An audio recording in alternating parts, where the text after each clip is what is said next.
I just didn't like living in the city.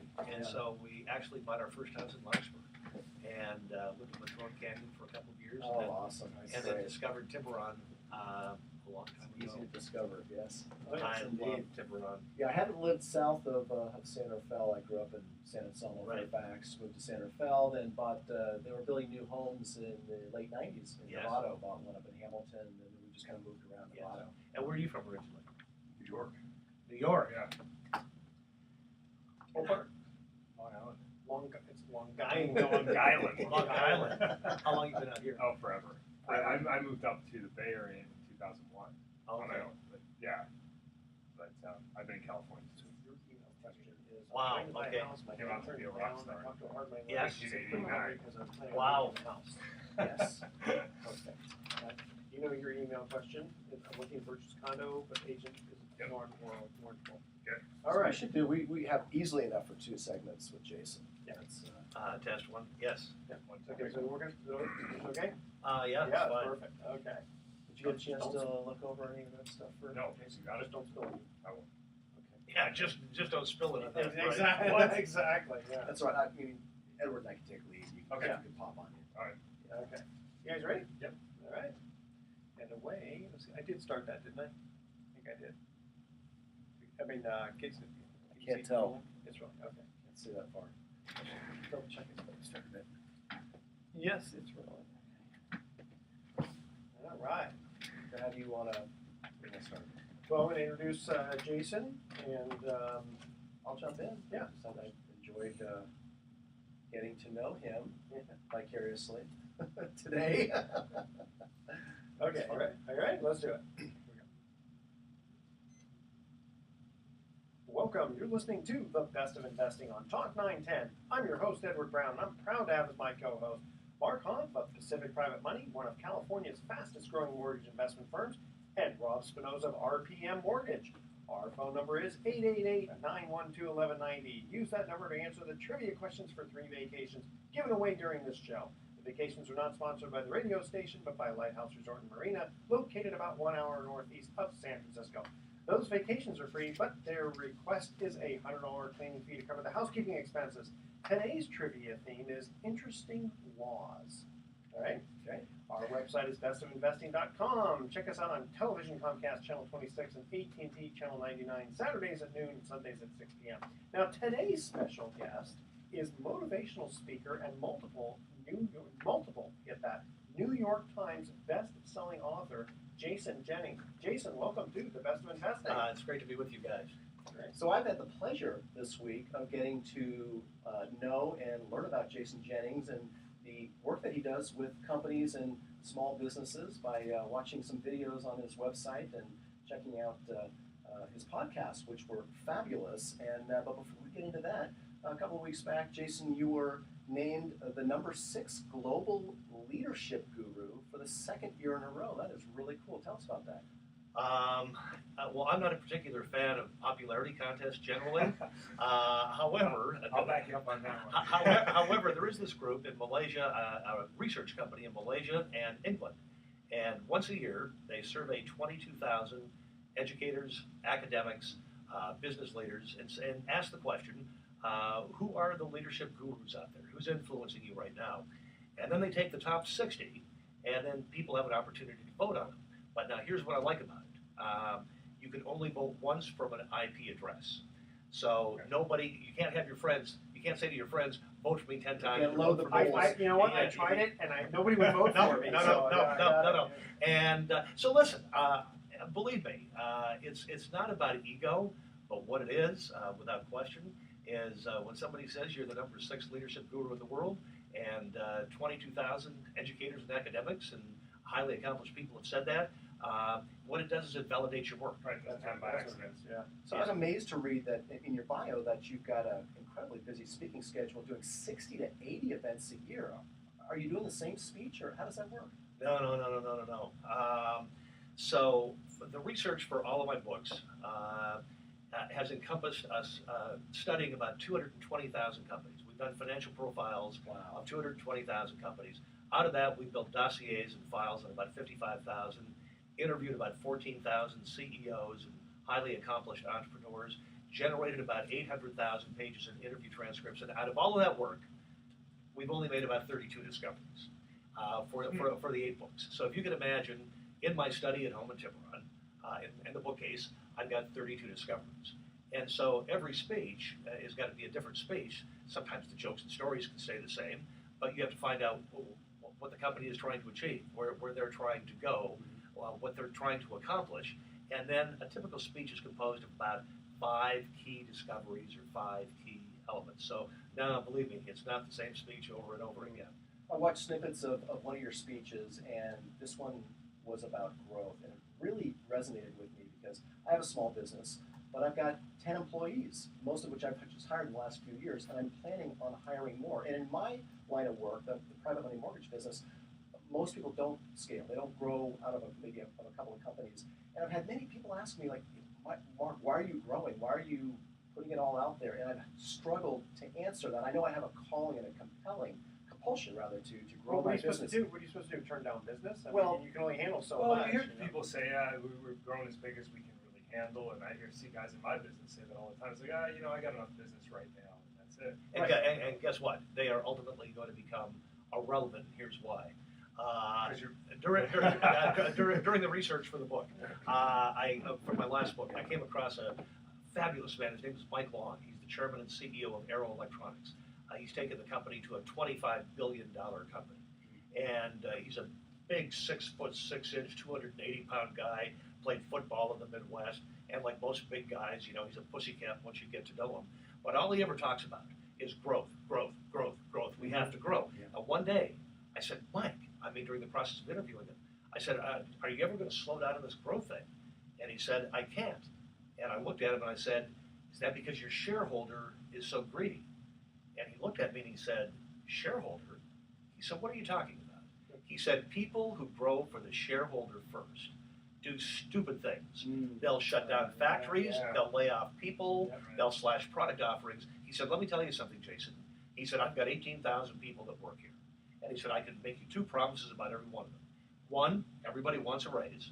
And secondly, everybody worth keeping is going to want a promotion. And he said, guess what?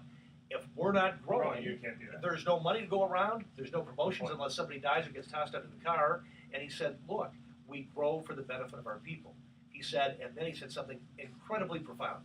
He said, Jason, if anybody ever feels they have to leave Arrow Electronics to make more money or to improve their lot in life, I should be fired as the CEO. Yeah, but you can't please everybody, right? I mean, everyone's going to have their own thing. But that doesn't mean that people don't come and go. Of course, It just means that you have an alignment You have a good of interests. philosophy. Right, Absolutely. Yeah. So Rob doesn't know this. The name of the book, the first one, the one that I the very first book? Yeah. Okay. Why do you like this so much? I just don't like the name. It's funny. So anyway, the story is I was fighting with a publisher in New York to get my first book contract 15 years ago. And nothing I could come up with. He was the toughest New York publisher I've ever worked with in my life. And he said, I want a book on speed. Come up with a title on speed.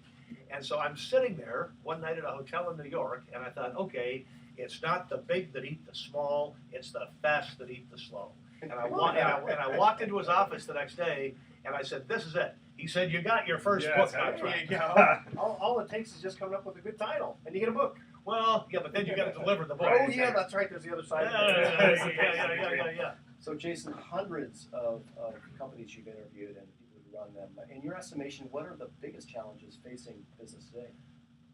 This is, I think it's a fascinating response. What you have to do, or have to understand is what I do for every speech. So I do 60 to 80 speeches a year.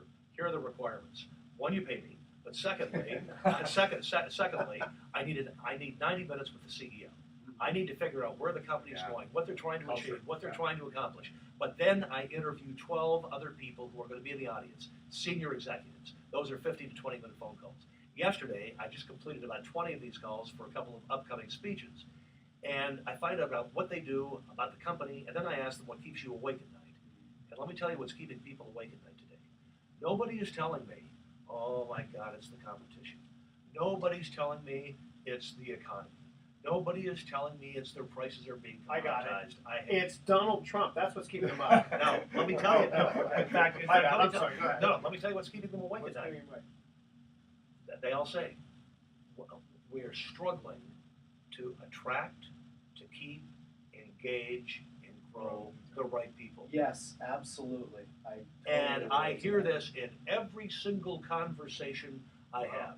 Everybody wants to grow, but it is that they're in a quandary in terms of trying to find, identify, engage, and keep new talent, especially millennials. Now you find that the successful companies do that better, so that's what organically is Yes. being generated, and then are you finding that in fact that's Yes, and I can tell you how great companies have cracked the code.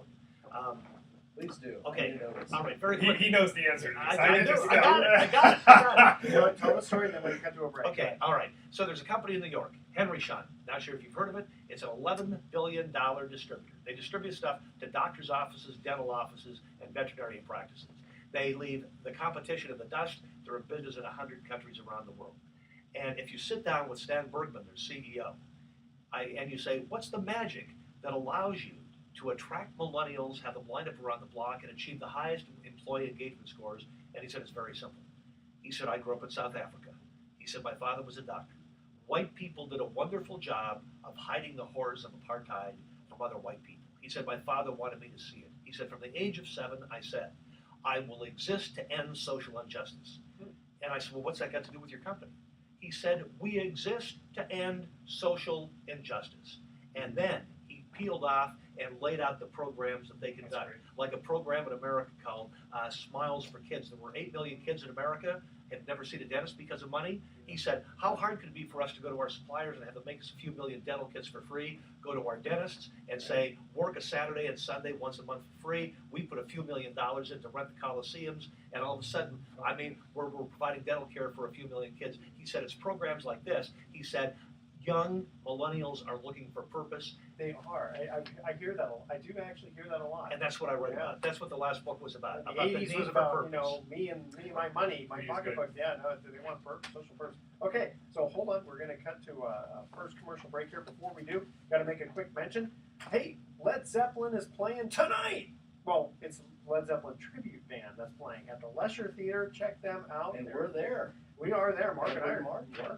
Mark and I are going. Okay. So laws, interesting laws is our trivia theme here. Ready? Yep. By law, what ingredient must French ice cream contain? By law. All right. The first caller with the correct answer is going to win a free 3-day, 2-night stay at the Lighthouse Resort. Call 888-912-1190. That's 888-912-1190 to answer this question. By law, what ingredient must French ice cream contain? Stay with us. You're listening to The Best of Investing. We'll be right back. Awesome. I think I know it. That was I think I a know great it. segment. Okay, hold it. I think I know it. Okay, as soon as we get Yeah, back, surprise us all. I think I know it. I mean, sometimes these are pretty easy. You kind of Nah, lay he's it on gonna- the slab. these are free.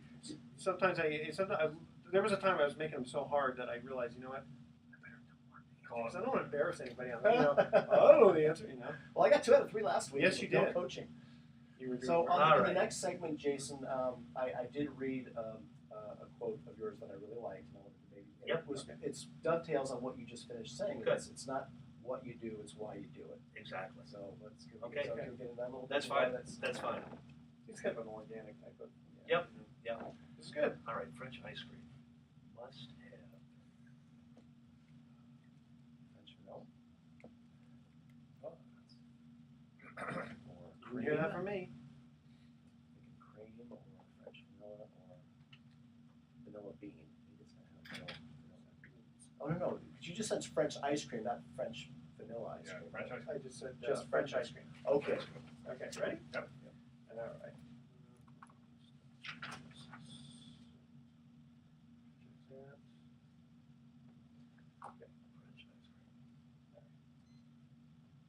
Well, welcome back to The Best of Investing. I'm Edward Brown, your host, along with Mark Hunt and Rob Spinoza. We asked this first trivia question. By law, what ingredient must French ice cream contain? And I got to tell you, it's not Pepe Le Pew. What do you think? Any Salt. guesses? Salt? Yep. No. French vanilla. Eggs. Eggs! Very good. Okay, now, before we go back to reintroducing our guests, really quickly, next week we're going to have another special trivia contest where the winner is going to let's see, where's the winner going to get? Winner's going to get an overnight stay at the Capitola Hotel. All right. So let's see. What do we got? The Capitola Hotel is here we go, a boutique hotel with free Wi-Fi, luxurious towels and linens, mini fridge, ceiling fans, and organic bath products. Love that. The quaint courtyard and tranquil fountains, fireplaces, and flowering foliage is the perfect setting to enjoy services or just relax as the stress of the world melts away. Call reservations 877-705-7377. Mention, actually, they're giving a little 10% discount if you mention that you heard on the Best of Investing. They call it Edward Brown's radio program. Then you can get a 10% discount. So check them out, www.capitolahotel.com. Yeah, I need free Wi-Fi. Yeah, exactly. Okay. So next week, so you have to, here's the rules, okay? You got to email edward@bestofinvesting.com the answer by midnight tonight. We're going to read it next week and give out the prize. Here's the question. Who said, where large sums of money are involved, it is advisable to trust nobody? All right? So that's the question. Give us the answer next week. All right. Okay.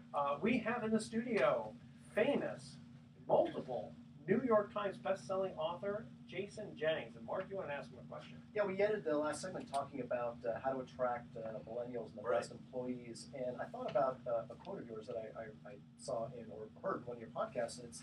You mentioned something about when it comes to your company, it's not what you do, it's why you do it. Why is that important? Can you expand on that a little bit? Sure, I can. In fact, you guys like to study successful companies and you study finance, and so you'll get a kick out of this one. There's a bank in Denver, Colorado. It's called CoBank. You probably never heard of it, but you probably should have. CoBank is not a small bank. It's a $100 billion bank. Now, as part of our research for my last book, The High Speed Company, here's what we determined. The average bank in the United States will make about $35,000 to $60,000 in profits per employee per year. CoBank makes $1 million in profits per employee per year. How many employees? Listen, lots. and now listen to this. They have grown double digits every year for the past 15 years, including 2008, 2009, 2010, and the only financial institution that did not take money under the Troubled Asset Relief Program. Now, to what can you attribute this? This defies physics.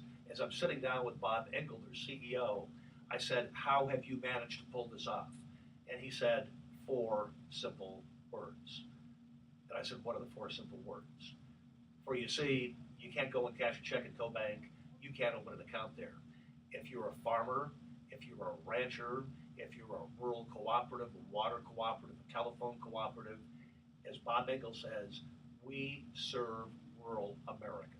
And he said, you walk up to any person on this campus and say, what do you do here?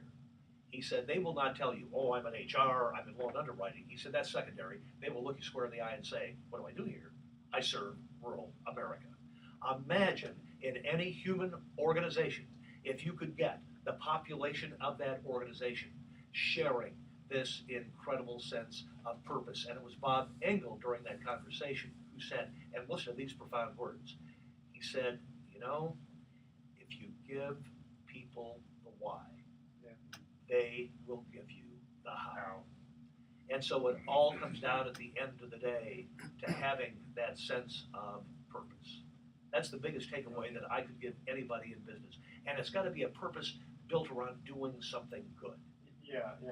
Well, like you said, serving rural America, it's not, serving good like trying to just put money in your pension plan. No. Purpose. That's not serving anybody but you. Yeah. I mean, we serve rural America. Or Henry Schein, we exist to end social injustice. I mean, look at IKEA and what Ingvar Kamprad has built. He's one of the world's 10 wealthiest men. It's the world's only global furniture brand. And if you talk to anybody at IKEA as to why they're at IKEA, what IKEA is all about, they said, why are we here? We're here to serve the many. We don't sell furniture to the few. We don't sell furniture to the few people with money. We are here to make the lives of the many better. And it goes back to Maslow's hierarchy of needs.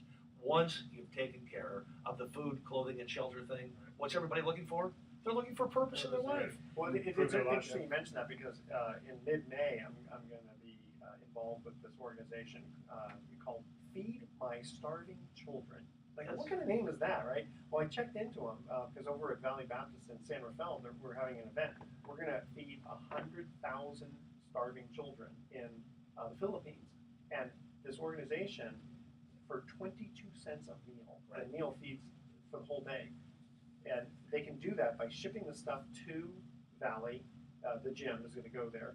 We're going to put it together, and it gets shipped out to the Philippines, all for 22 cents a day. And only 8% of the organization that raises money goes to administrative costs. 90% goes to the kids.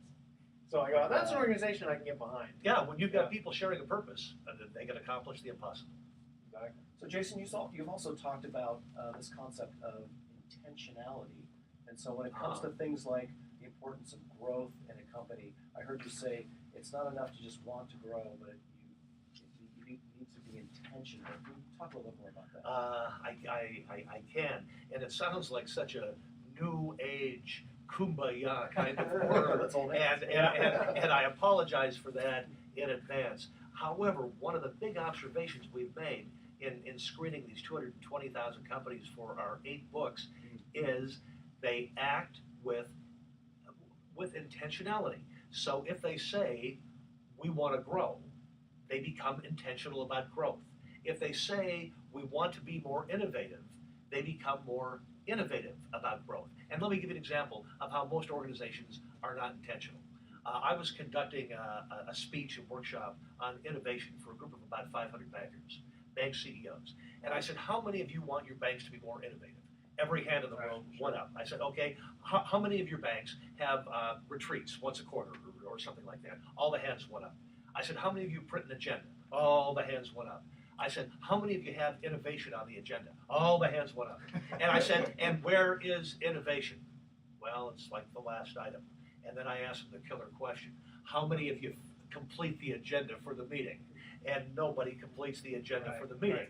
So damn it, if you're going to say that you're going to be innovative, be intentional. If you say you're going to be a growth organization, be a growth organization. If you say you're going to be an organization with purpose, it must become intentional. It means it's front and center, and let's do it. Don't you think that dovetails exactly with what individuals face when they look at their own lives and they say, especially in business, I'm in business, so I can be general and I can try and go after everything in California, or I can be specific. But if I define that specific item, I have to concede the general, the notion of the general, to get the specific. But if I do the specific, then I can put all my force behind it.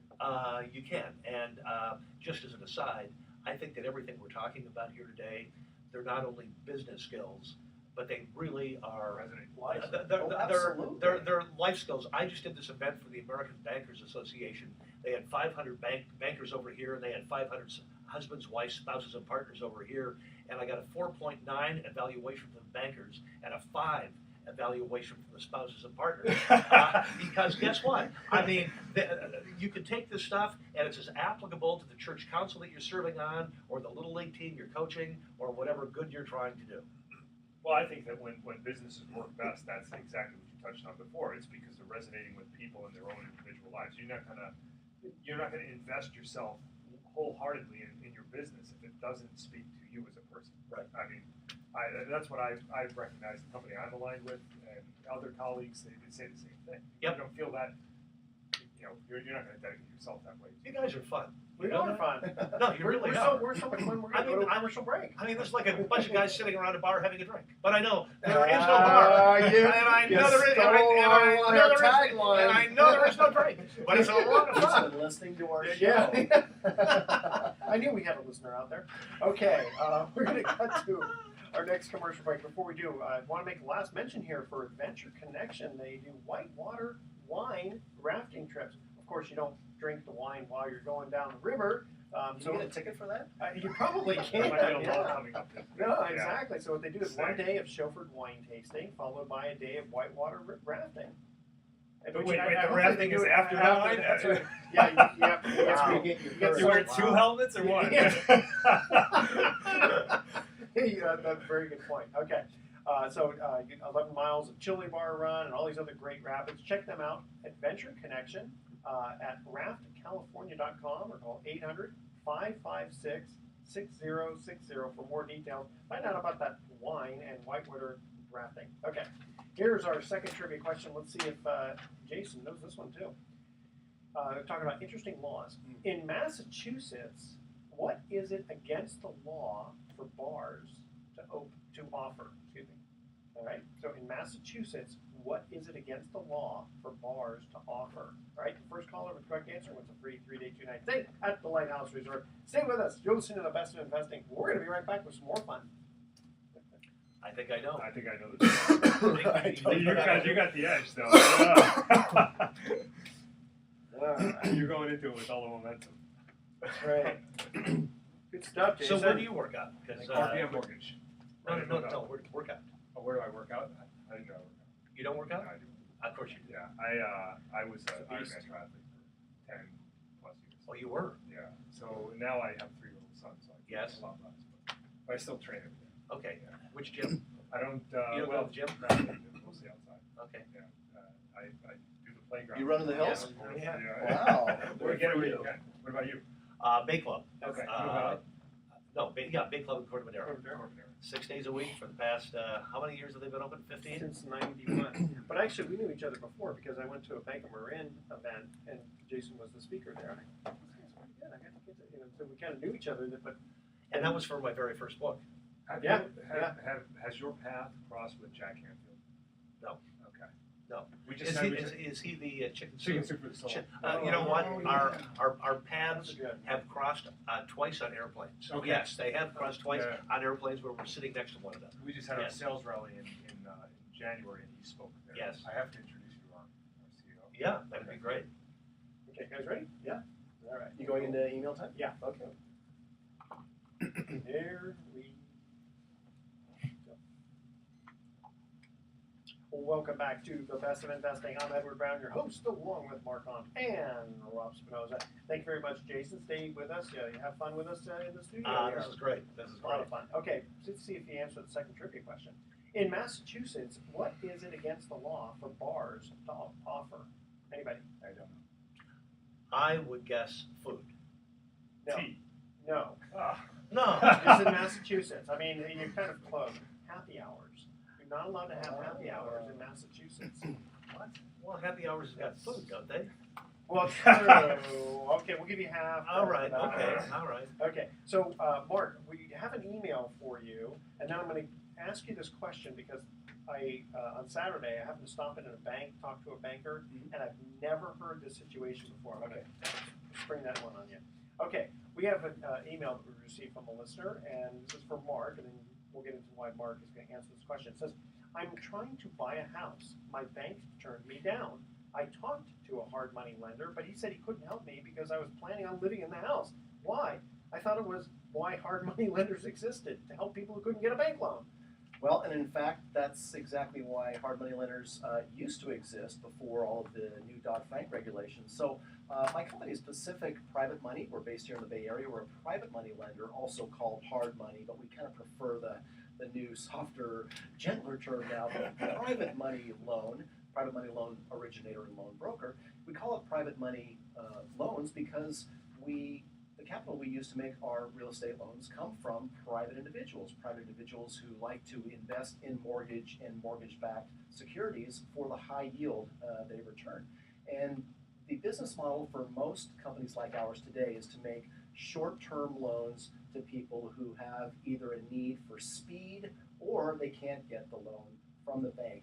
Not so much the seconds to people in distress, which is what probably a lot of hard money brokers used to do like 20 years ago, back in the day when banks pretty much were lending to everyone. And of course, we all know what happened with that as it got easier and easier and easier for people to get loans. And then we had the financial crisis, the mortgage meltdown, the real estate meltdown, and all that other stuff that happened, which resulted in all these new regulations under the Dodd-Frank Reform Act that has made it much more difficult for not only banks to make loans, but also for hard money lenders. We are now a regulated industry, and that's good. That's actually a good thing. Now, one of the things that's happened in the last 5 years is they created this new licensing called the NMLS, and it's the Nationwide Mortgage Licensing System. And basically, the government decided that if you want to make loans on residential property, consumer loans on residential property,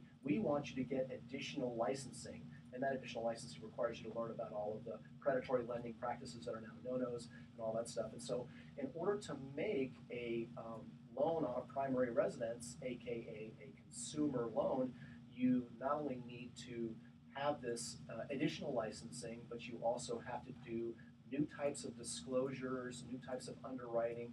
And so a lot of hard money, a lot of existing hard money loan brokers did not, number one, they didn't want to go out and get another license, but also the underwriting requirements, the disclosure requirements, the software requirements, you have to hire more people, you have to scale up, and quite frankly, your overhead goes up quite a bit. Dramatically. And so I would say the vast majority of private lenders and hard money lenders in California do not make loans on a primary residence unless it's a business purpose loan, like you're taking money out to invest in a business. That they can still do. That does not require the NMLS licensing. But if it's a consumer purpose loan, meaning you need the money for a consumer purpose, like pay for college, do some home improvements, or if you can't get bank financing because you do have credit that still shows maybe you had a short sale or a foreclosure within the last 7 years, many banks are still not making those loans.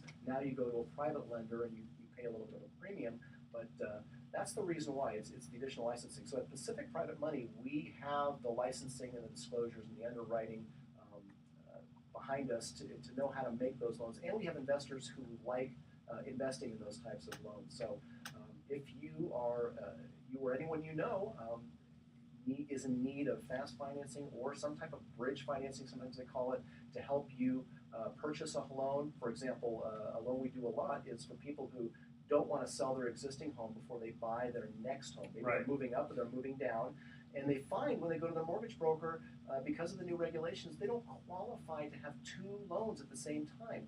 So we make a lot of these short-term bridge loans, no prepayment penalty. If you need the money for 6 weeks or 6 months, it doesn't matter. You come to us, we'll make you that loan so that you can acquire that target property, then sell your home when your existing home when you're ready to sell it. Right. Maybe you want to fix it up a little bit, get more money for it. So that's one of the most common loans we do right now is bridge financing to help people buy that target property so they don't have to sell first, move to an apartment, and then go out there and compete with everybody else who's trying to buy homes. What do you find on the bridge loans? How long can they go out for? If somebody got a short-term loan, and let's say they don't sell their house in time, or it takes longer. Isn't there a limit on how long that can go before it? Well, the definition of a bridge loan, as far as the Bureau of Real Estate is concerned, is anything less than 12 months. So they call that anything less than 12 months is called temporary. So we have an 11-month bridge loan program, just because we want to make sure we are in under that 12 months, right? So. But we are allowed to extend that, and we've actually had to extend that 11-month loan. There are regulations. We're not allowed to charge additional points. We can charge some nominal fees for extension. We're not allowed to change the rates. When you said had, you don't really have to, but you could. You desire. Well, we could also foreclose, but we're not in the business of foreclosing. Exactly. We're in the business of especially if they're making the payment. If they're making the payments, yeah. Give out your information, and then I got a question for you. So PacificPrivateMoney.com. That's the best way to reach us. We have a very transparent website. All our photographs, bios, phone numbers, our local phone number, address, everything's there. PacificPrivateMoney.com. Of course, you can always go to the Best of Investing website and see Mark there. So last Saturday, I happened to go into a bank, we won't name the bank, and we happened to talk about this, and I mentioned about your company. And he said, yeah, it's really interesting. He says, I've got this couple. Now, this I've never heard of, and I've been in business a long time myself. Tell me if you ever heard this. This couple reports everything on their tax return. They have great income. All right? FICO score is pretty high. Okay? Sevens. Probably, yeah. But here's the problem. The bank won't give them a loan. The reason is because they cash their checks as soon as they get them so that they don't have enough in the bank, so they never show enough seasoning of money in the bank. So that, it's like you usually think someone like that would cheat on the taxes. So they have an unsourced deposit into their account. Yeah, but they're reporting usually you get a situation where someone hands you tax returns and they look really lousy and they go, it's because I'm hiding income. Here, they're showing all their income. I never hear that. But I mean, now that's a first for me. Have you heard that before? Well, I can tell you on the residential side, one of the things that trips up home buyers more than anything else is they will get a deposit into their account that equals more than 50% of their gross monthly income, and there's no source on it. It's a teller deposit or something Yeah, like but that. these guys don't even put it in the bank; they just cash it. Yeah. So it doesn't even show in the It's bank. mattress money. It's mattress Yeah, money. So it's- exactly. I mean, it's like What's that saying? Like it never even happened? It's Yeah, that commercial. but they're reporting it on their taxes, though. That's crazy. You know, and I have not seen that either. see, That's- I figured that was a new one. So, Rob, we got an email from a listener who knows that this is the kind of question only you can answer. Okay. I'm looking to purchase a condo, but my agent is telling me the project is, quote, non-warrantable. Okay. What does that mean, and can I still get a loan? Okay, that is a tough one, and if you face that situation, it's a challenge. What happens is Fannie Mae and Freddie Mac, the government-sponsored entities that probably back or influence 90% of the loans that get made, they have a set of criteria for a condo project. Condo projects must meet these general guidelines: owner occupancy, no litigation, single investor concentration. What else is on there, Mark? You probably know some of these too. So the budget needs to be in certain shape, that kind of stuff. If a project doesn't have delinquencies are another big one. If too high a percentage of the owners are delinquent, that can influence. And what lenders are really looking at is, if I make a loan in this condo project, could the project itself jeopardize our position? Okay, because if people can't finance that project any longer, if it becomes unfinanceable entirely, now we're left with our collateral. Did is you tied up. mention percentage of renters versus Yeah, owners? owner occupancy. Yeah. So so what happens is, when you get projects that aren't mindful of these things or haven't managed them sufficiently, lenders are reluctant to make loans in these type of projects. So there are lenders who will consider them on a case-by-case basis, depending on the nature of what's causing it to be non-warrantable, and you have to find a lending source that will accommodate that. So the short answer is, all hope is not lost. Okay. It is possible to get financing on non-warrantable condos. We do that. We have 3 investors in-house and 2 that we broker to that will make those loans. Terms are generally a little bit less appealing than if it were a warrantable project. Okay. But if you have questions about that sort of thing, get in touch and we can help you with it. My info is on the Best of Investing website. My bio is there, and I'm at RPM Mortgage in Mill Valley. You can see our building from the freeway if you're not texting when you drive by. Please don't. Please don't do that. But happy to help. Okay, very good. We're going to cut to our last commercial break. When we come back, we're going to talk about some good fun stuff. All right. So here's our third and final question on interesting laws. What is the most commonly prosecuted illegal act? And here's a hint: it's not being a politician. That's not the answer. All right. The first caller with the correct answer wins a free 3-day 2-night stay at the Lighthouse Resort. Call 888-912-1190 to answer that question. What is the most commonly prosecuted illegal act? All right. Stay with us. You're listening to The Best of Investing. We're going to be right back. Don't touch that dial. All right. Okay, how much time we got? Nice. What do you guys want to talk about in the last segment? We got.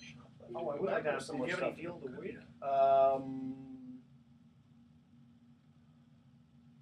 had one. I was thinking about it earlier today. So, how frequently? Well, you want to go into? I was just going to ask you. Go ahead. How frequently do you get in front of an audience and it just doesn't click? That's kind of interesting. Ask You me. want- okay, let's Ask me. That's it. Ask me. That's good. Because you've done it so much that I you have, probably got many a lot times of a the year. tactics. But what happens, I heard about the general ones where Yes. the stage is too far from the audience. Yes. And stuff you can't Yes. surmount. Yes. Did Or we yes. cover Or you walk the last through. question you suggested?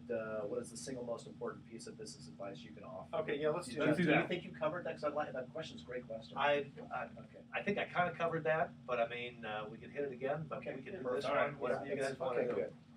You're going to calculate the minutes and let us know. Yeah.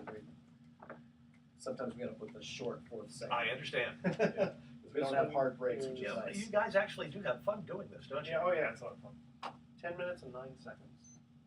You want me to roll That's that a good question? one. Yeah. Okay. Okay. And then if you do have a deal of the week, you want to mention it. Okay. Okay. All right. Ready? I'll just come right back with your question after this. Here we go. Welcome back to The Best of Investing. Last time for today, I'm Edward Brown, your host, along with Mark Hahn and Rob Spinoza. Here was our third and final trivia question about law. What is the most commonly prosecuted illegal act? Shoplifting.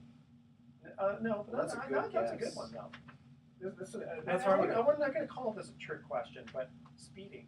Oh, I see. I didn't even think that fell into that category. I That's didn't what was either. thinking. It's- Yeah. Try It's to move illegal, it. and I will prosecute you to the extent of the No, law, my unfair friend. question. Unfair question. All right. So, Rob, you wanted to ask our famous guest. I wanted to ask Jason, because I've done a little bit of public speaking myself. People always encourage me to do it and whatever. And I've been in front of groups and realtors and things like that. What do you do when it just doesn't click? You go into the room, you get the big intro, and then it's just blank faces. I think we'll get a kick out of this story. Now, that doesn't happen very often for this reason. Yeah. No. We get about 2,000 calls a year for speeches, and I can take 60 to 80. Right. And so we really stack the deck in our favor. Okay. So I know who the company is. However, And they're paying you. So, however, That doesn't let me work. share this story. So I get invited to go to India. This is the first time I'm going to India. Already got a language barrier. Yeah. Right. Well, yeah, and it's being put on by an American promoter, and the theme of the conference is advertising in developing third world nations. There's going to be 400 attendees, and Times 10. right. So I show up for the event. So the event's going to start at 9 o'clock on a Saturday morning. I'm down there at 7 o'clock, all dressed. There's beautiful ladies in saris, 400 name badges. Now, one person shows up for the speech. Oh. Now, it turns out it's the final day of the cricket test between India and Pakistan. Now, that is so huge, that's like the Super Bowl times 100. So, at about The promoter didn't know that? So, at about, well, as I said, big American promoter, the guy walks up to me at 2 minutes before 9, and he says, "Are you all set for your speech?" And I said, "There's nobody here." And he looked at me and he said, "Have you been paid?" I said, "Yes." He said, "That's for Daddy." And I said, no, that's not the punchline. It's coming. And I said, "You do not expect me to get up and give a speech to an empty room." And he said, "I certainly would." He said, "Except one person showed up and the show must go on." So there's 399 empty Wow. seats, one guy in the back of the room. It's a 90-minute speech. So finally, it's the longest 90 minutes of my life. At the end of 90 minutes, I look around the room and I say, "I want to thank you for having been here." The guy starts to clap. I start walking out. He walks up to me and says, "Would you stick around for a while? I'm the next speaker." That is funny. You know what? The promoter must have been really like. I mean, that's so good. I don't know if these people paid to. I don't know how that situation went. He must have been extremely disappointed, though. Wow. But Wow. I mean, if you speak that much, you're going inevitably. You're going Yes. you're going to encounter something. And listen, Or you hecklers or anything? Yeah, right. No. Hecklers, no. I remember the time I was in Dallas doing a speech to people who were drunk, and Dallas? And when I got up on stage, and when I got up on stage, I said, "Good evening," and somebody in the back of the room shouted, "Shut up!" And I said, "Let's try that one more time. Good evening," and the guy shouted, "I said, shut up. We don't need any stupid speakers. We need strippers like we used to have." And the whole room started going, "Strippers, strippers, strippers, strippers." And then you said, "Okay, I'll dance for Daddy." I'll tell you what. Well, I don't know when the book is coming, but there is going to be a book of life on the road. I would imagine that would be a great. And you know what's funny about it? We're joking about it now, but you have to know. You have to be acutely aware of the fact that people just have a deathly fear of speaking in front. So I mean, you do this for a living, and yet they're not laughing at these stories. They're like, "God, that's my worst nightmare." And here is the biggest surprise of all, and that is this: you talk about people being nervous of speaking. I am the most nervous public speaker in the world. Right.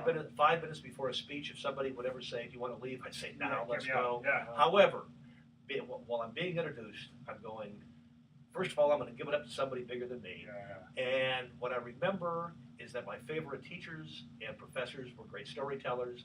And so I imagine there's a campfire out there, and I'm going out to tell these wonderful stories. And that's the way I And deal with imagine them it. in their underwear. Yeah. Oh, I saw that on the Brady Bunch, so I figured it was gospel advice. So, Jason, in all seriousness, I'd love to get another nugget from you. I mean, I'm just amazed at literally the thousands of companies that you've studied and all the research you've done for your 8 best-selling books. So, what's the single most important piece of business advice you can offer for us? Well, first purpose. Secondly, have a set of guiding principles, which we didn't get to talk about today. But the single most important is this, as I look at the most incredible CEOs and companies that we've identified and written about for our books, I can tell you, they do not see themselves in the contemporary definition of a leader.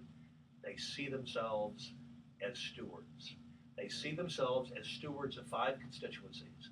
They understand they've got their employees, they have their customers, they have their vendors and suppliers, they have their shareholders and owners, and they have the world. And their job is to make everything better for every one of their constituencies. And in doing so, it's not so much about them, it's about the others. These remarkable CEOs, they are so humble that it's never about, they're not about them. They are about others, and they are truly called to do what Don't they you do. wish politicians, because they're supposed to be servants. It's like, so I own property, and my attitude like towards tenants is, thank you, you're paying my mortgage. Right. What can I do for you? What can I How do can for I you? serve you? Yeah. You know, and I think that's why we can only have happy customers. So I love that, Jason. So as a small business owner, I have 10 employees. How do I make that transition from it's my company, it's my brokerage, me, to it's the company, it's the employee's company, and practicing what you talk about, like Yeah. transparency and guiding principles. How do I make that transition? Well, I think of Jack Stack at SRC Holdings out in Springfield, Missouri. They employ a couple of thousand people in about 20 different operating units. I write about him in the book. Every Wednesday at 12 noon, everybody gathers in the lunch hour. The company shuts down. There's a big whiteboard, and here's the financial statement. Here's the P&L. Here's how much money's come in this week. Here's how much money is in the bank. I mean, here's how much business we have booked. Here's how many complaints we have had. And what are we all going to do about these things by the next week? I mean, and it flies in the face of everything we've ever been told. But Absolutely. because we've been told, Keep it to keep the vest. Yeah, your close to cards the close vest, to your yeah. vest. Yeah. Because if the little people think you're doing well, they're going to want some money. Right. Well, guess what? If you're doing well, you want to give them some Yeah. money. Yeah. And the second part of that, is how you get everybody to be open to transparency and think and act like an owner. And it is everybody's job. You've got to be able to say, this is how this job creates economic value for this company. Whether it's the person answering the phone or whatever they're doing, how does what they do create economic value? Lots of companies have cracked this code, and I go so far as to say this: if you can't figure out how a job creates economic value, it's a job you don't need in your company. Right. Jason, we got one more minute. I do want to ask you, like, how do you stop like gossiping within a company? And hey, I found out how much this person gets paid, and that kind of. Well, you're talking about the mayors of water cooler town. I mean, these are the people who hang out, and I mean, they're negative about everything the company's going to do, and the best days were the past and in the future. I mean, the great companies that we write about have no problem just helping these people gain gainful employment somewhere else. Elsewhere, Yeah. right.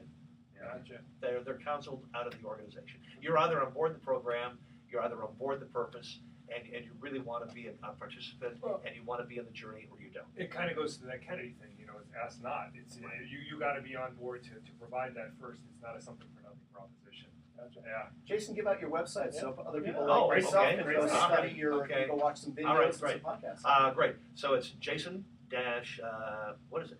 I never go to my own website. Oh, Jason-Jennings.com. Jason-Jennings.com. You didn't forget your last name, did you? Wow. Well, if you Google Jason Jennings, you'll get there. But a fabulous website. Thank you very much. I really appreciate getting a chance to meet you and chat with you My today. pleasure. Great stuff. Yeah, and you guys are remarkable. If you ever get stuck for a guest, invite me back. Absolutely. I would love to have you back. All right. Gosh, Mark, next time we'll have to give you the time to give your deal of the week. All right. Well, I'll have 2 deals of the week for you next week. Okay, there you go. Don't What a deal. forget, What a deal. check out Pacific Money Fund. Mark's still paying over 8% on the fund. Find out how. All right, here's our legal thoughts of the day since we were on that topic. In Nevada, it is against the law to drive a camel on the highway. So don't do it. Don't you dare do that. And it is against the law to take a lion to the movies in Baltimore. Darn it, I was going to take my lion. Now I can't do that anymore. All right, tune in next week to The Best of Investing. We're going to be giving away more free vacations for answering trivia questions. Thanks for listening. On behalf of our team, I'm Edward Brown, wishing you the best of investing. So long. And that's a wrap. Wow. Great show. That Good goes job, so guys. fast. It does. does. Great. That goes so fast. Am I going to make my Spanish lesson? What time do you guys have? It's what time?